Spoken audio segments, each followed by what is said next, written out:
Lonni nagaa gidduutti ergaa dhufu. Kenname akka keessan. Maqaa Waaqayyoo. Etuun hojjetiin waggaa dhufu makiinaa bittu. Ameen. Etuun hojjetin moo.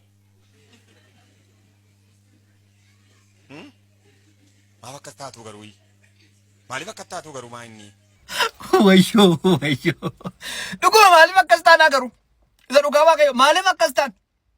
Wanta kanatti wantan dabaluu sin qabu, wantan hir'uu sin qabu. Dhaqaa dubbisaa macaafa Ermiyaas raajichaa boqonnaa 5 lakkoofsa 31 raajonni sobanii raajiin dubbatedha. Luboonni immoo wanta isaanitti tolu duwwaa hin barsiisudha. Achi as deebisee maadha sabi koo wanta akkasii kana jaallatedha. Wayyo irrakkalle dhugaama rakkan. Mee waan tokko jennu kottaa walii gallee waan tokko jenna. Waaqayyo akka namicha kanaa nuuf baay'isu. Isuma dhuguma itti waliin galtu nuuf baay'atu maaloo namumti akka namicha kanaa nuuf baay'atu. Ameen jettu teessee qulum goota. Maaliif akkas taatu?